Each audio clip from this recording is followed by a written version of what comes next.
Fala turma, beleza? Iniciamos aqui uma nova caminhada e nessa caminhada a gente vai falar sobre orientação a objetos, o paradigma de programação mais popular do mundo. Nessa trilha eu vou fazer um paralelo entre teoria e prática e entendo que a teoria aqui seja tão importante quanto a prática porque você sabendo aplicar o paradigma de programação, vocês aplicam ele em qualquer tecnologia, pode ser Java, pode ser PHP, pode ser Python, pode ser JavaScript, pode ser o TypeScript, pode ser o C#.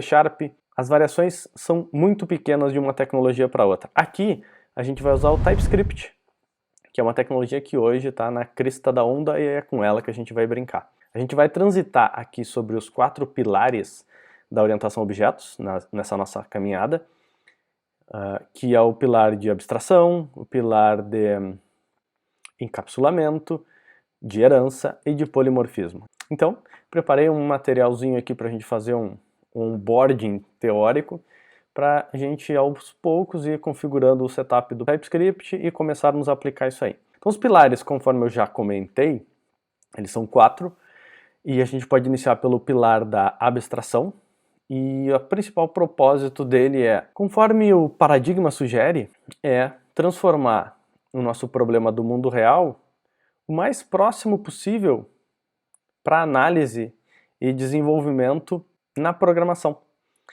Então eu vou fazer uma análise de, por exemplo, de um cliente. Esse cliente ele me diz que ele trabalha com produtos. Esses produtos são comprados por clientes. Então ao analisar essas informações eu vou criar arquivos que representam essas entidades, que vai ser o produto, que vai ser o cliente, então eu vou ter uma representação desses objetos dentro do meu sistema. E a representação desses objetos dentro do meu sistema, ela vai normalmente ter uma identidade, que é um nome de classe que a gente vai utilizar. Ele vai ter alguns atributos que representam as características desse objeto, então o produto ele teria a identidade produto, ele teria como características ou atributos nome, quantidade em estoque. Então tudo que eu identificar como característica deste produto serão atributos que eu tenho.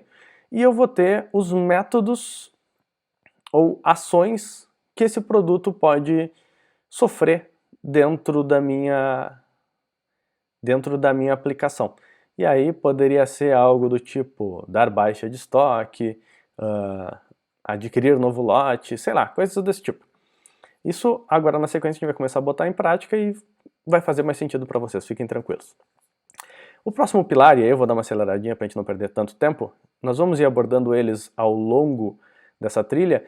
Nesse primeiro momento a gente vai bater na abstração, depois a gente vai para o encapsulamento, nós vamos ver como o encapsulamento nos ajuda a proteger as nossas aplicações, como a herança, que é o terceiro pilar, nos auxilia a reutilizar código, e o polimorfismo como nos dá dinamismo para trabalhar chamadas com comportamentos diferentes acontecendo por baixo dos panos. Basicamente isso, bem em resumo, bem rápido para a gente não perder muito tempo por aqui. Questões iniciais que pode surgir. Bom, por que programar orientado a objetos? Porque ele vai nos trazer diversas facilidades. A ideia de trazer a representação do mundo real para dentro do nosso projeto também é um grande facilitador. Isso nos auxilia na análise orientada a objetos, assim como no desenvolvimento orientado a objetos. Fora a organização, a própria reutilização que a gente estava falando, na verdade todos os itens vinculados aos pilares da orientação a objetos. É mais fácil do que outros paradigmas, como o próprio paradigma estruturado? Não, não é mais fácil.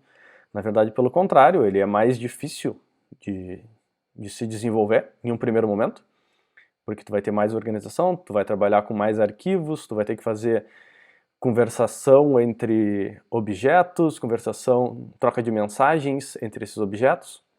Então ele é sim um pouco mais complexo, mas a não ser que vocês queiram criar simplesmente um algoritmo pequeno, ou vocês precisem de características particulares, ele vai trazer benefícios a muito curto prazo, porque a legibilidade do código de vocês vai ser muito melhor, manutenção, não vai ter aquele monte de código duplicado, que é comum no paradigma estrutural. Eu pegar e começar a copiar blocos de código para reutilizar em outros lugares, e depois se eu quero alterar esse comportamento eu tenho que encontrar esses blocos e atualizar. Acaba acontecendo.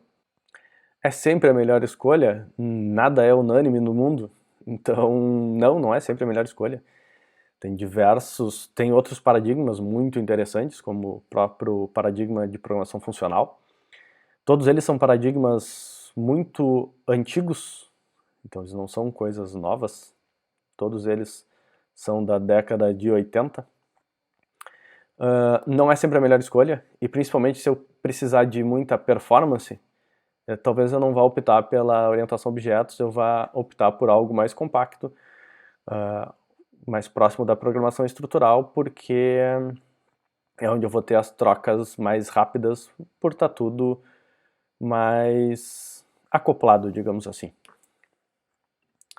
Maravilha, gente. Vantagens. Na verdade, a gente já deu uma discutida sobre isso, mas só para a gente repassar algumas coisas. Prática de programação, onde com a questão da representação do mundo real. Segurança que eu consigo colocar dentro do meu projeto, com proteções de campos. Não que eu não consiga fazer isso com outros paradigmas, mas eu tenho facilitadores para fazer isso com orientação a objetos. Não diz, mas então tá dizendo que a estruturada é insegura? Não, não é. Se tu souber programar, não. Mas aqui eu tenho facilitadores para essas questões. Reutilização de código é outro ponto fundamental, e aí principalmente nos dois últimos pilares, da herança e do polimorfismo, a gente acaba ganhando isso muito forte. A manutenção, devido à organização, à reutilização, eu consigo ir de forma mais assertiva nos pontos de manutenção que eu precise. E é claro que a gente vai ver essas coisas todas na prática, fiquem tranquilos. Como eu estou partindo do princípio que vocês nunca programaram orientado a objetos, e talvez vocês nem tenham experiência com programação até aqui, vocês saibam o mínimo do mínimo relacionado à criação de um algoritmo, condicionais, talvez um laço de repetição e não mais do que isso, a gente vai ir bem na manha aqui. E aí, a gente indo de encontro ao que nós estávamos falando da abstração, e que a abstração era a representação do nosso objeto do mundo real dentro do desenvolvimento.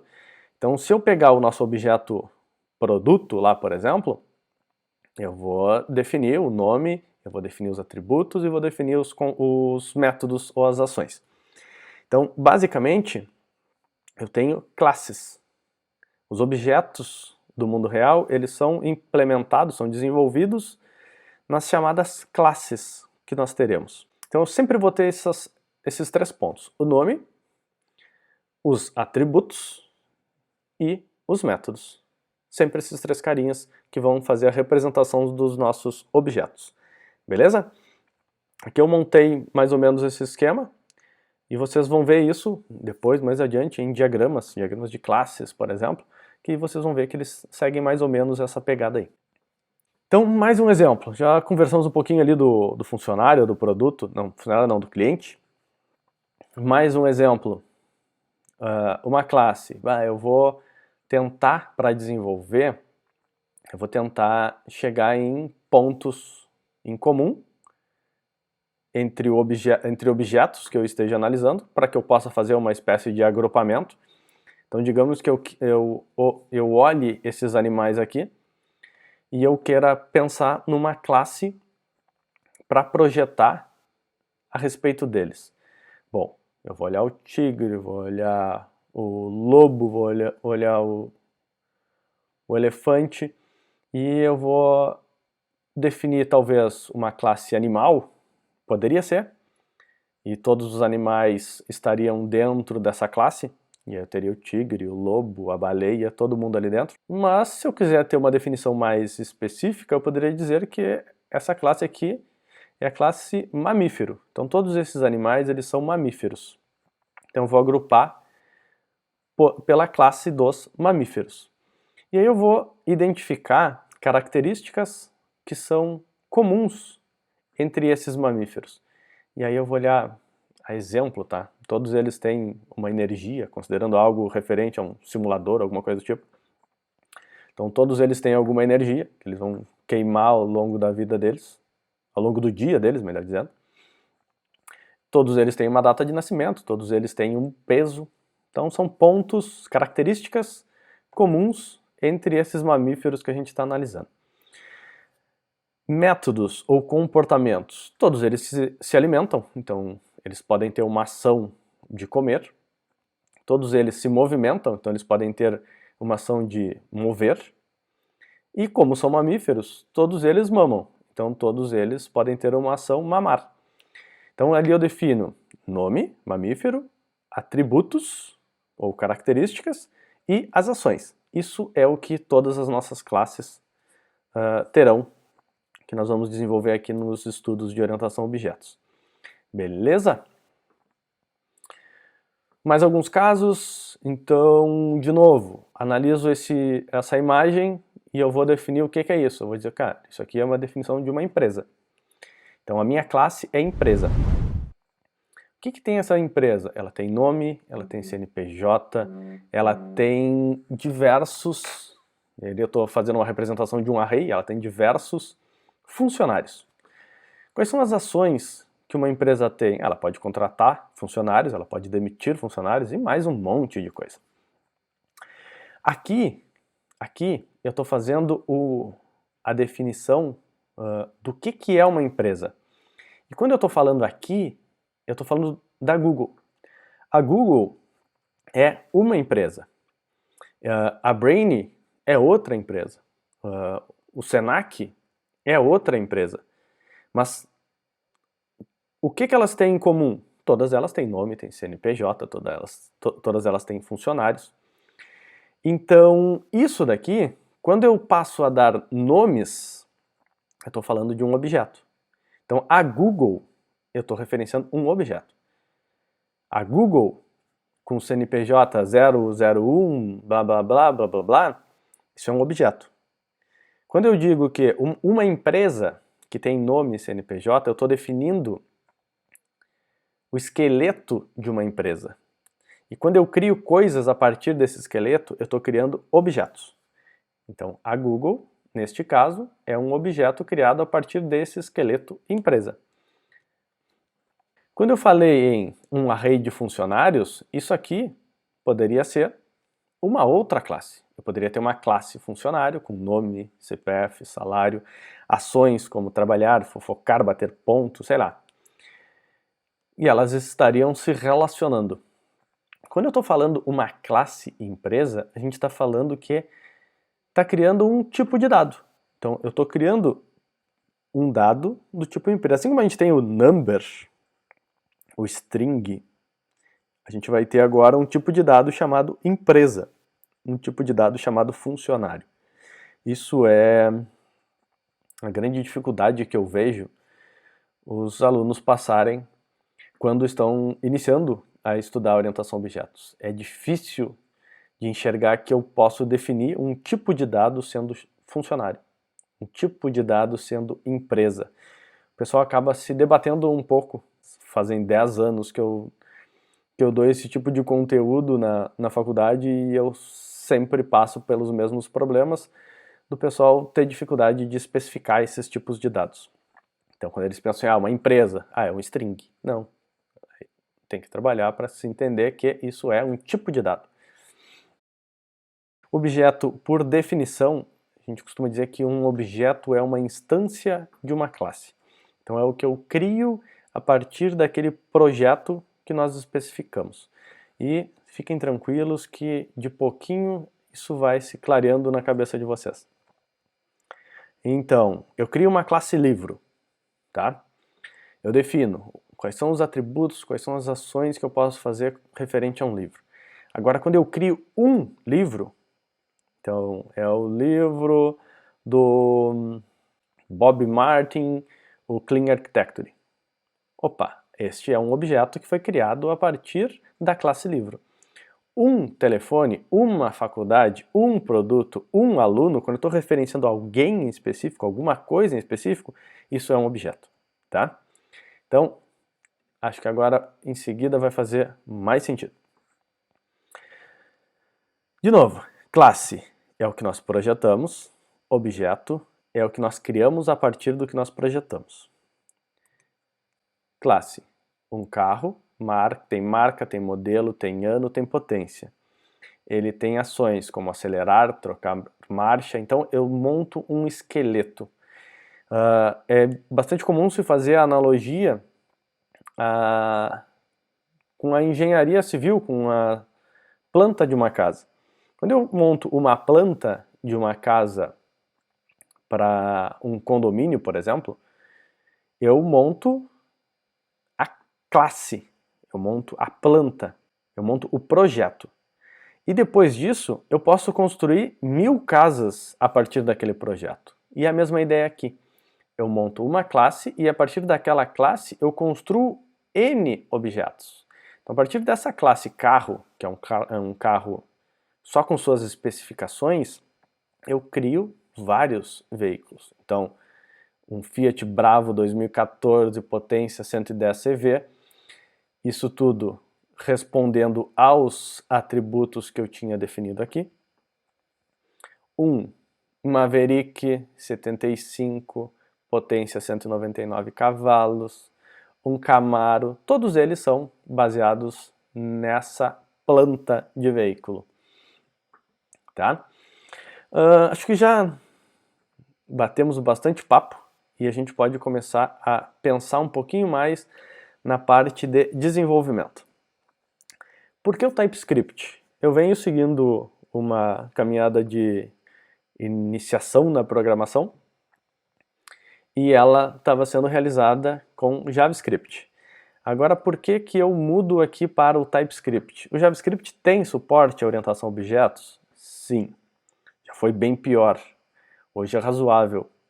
Mas o TypeScript, ele é um superset JavaScript que tem o intuito de nos auxiliar com diversos pontos e tem um grande suporte à programação orientada a objetos e a responder aqueles pilares da orientação a objetos. Ele foi criado em 2012 dentro da Microsoft por um engenheiro de software, se eu bem me lembro, da Microsoft. Características, para vocês entenderem um pouquinho, vai fazer muito mais sentido com código depois, mas eu vou conseguir desenvolver códigos mais adequados, mais elegantes, mais estilizados com TypeScript, mas quando isso for rodar, for executar, ele vai ser transpilado, ele vai ser convertido para JavaScript. Então, embora eu tenha uma organização de código legal, quando for executar, ele vai estar com código compatível com os navegadores mais desatualizados, ele vai estar numa versão do JavaScript com maior compatibilidade com esses browsers. Se estiver rodando em browser, é claro. Outra grande vantagem do TypeScript é o IntelliSense que ele nos dá. O que é isso? O bom e velho autocomplete, que é um inferno no JavaScript, porque a gente não tem o autocomplete, a gente bota qualquer coisa, ele não reclama, e aí quando tu vai executar, tu toma pau. Ou tu vai perceber depois, que é o pior ainda. Aqui, no TypeScript, eu vou ter o autocomplete, como vocês podem ver aqui, ó. Exemplo, código JavaScript, Ctrl espaço, nada. TypeScript, o mesmo código, basicamente, Ctrl espaço, eu tenho todas as opções para manipulação da string, por exemplo. E se eu digitar coisas incoerentes, ele vai dizer que, ops, o que tu está fazendo? Isso aí tu não pode fazer. Então ele vai me avisar antes de eu executar. Então em tempo de codificação, eu já vou tendo feedback do meu editor, da minha ideia. Com o TypeScript eu consigo sempre utilizar os recursos mais modernos do JavaScript. Então, de novo, TypeScript é JavaScript. Ele depende, sim, do JavaScript. Ele roda em cima do JavaScript. certo? A questão do feedback, já falei, feedback em tempo de codificação, em tempo de compilação. Produtividade. Produtividade aqui, vai ter gente que vai dizer que reduz a produtividade o TypeScript, mas a muito curto prazo isso não deixa de ser uma verdade, porque se vocês olharem aqui, ó, código, eu acabo gerando mais código. E uma característica do TypeScript é a tipagem. Então, no JavaScript eu não tenho a tipagem. No TypeScript eu tenho a tipagem. Então eu passo a definir tipos para os meus dados. E isso num primeiro momento pode soar de forma chata, ter que definir esses tipos. Só que são essas coisas que nos auxiliam com o autocomplete, por exemplo. Isso aqui em projetos medianos já vai nos dar benefícios imensuráveis. Ainda mais quando a gente não está trabalhando sozinho. Vou fazer um onboarding, vou entrar num projeto em JavaScript ou vou entrar num projeto em TypeScript. Cara, no TypeScript tu vai ter muita ajuda através dessas ferramentas que a gente tem, do auxílio que a gente vai ter do IntelliSense. Então isso vai aumentar a nossa produtividade. Beleza? E é óbvio, TypeScript, como eu já disse, ele nos auxilia pra caramba com a orientação a objetos. E por isso a gente vai utilizar o TypeScript. Ele nos traz o suporte muito mais completo e mais adequado do que o JavaScript nos entrega hoje. Maravilha? Então, acho que já papeamos demais. Já deu para dar uma visão geral e relativamente rápida. Vamos partir para o setup. Vamos ver o que a gente pode fazer, o que a gente tem que fazer para configurar esse nosso projeto TypeScript e começarmos a criar a nossa primeira classe. Mas isso a gente vai fazer no próximo vídeo. Até o próximo, valeu!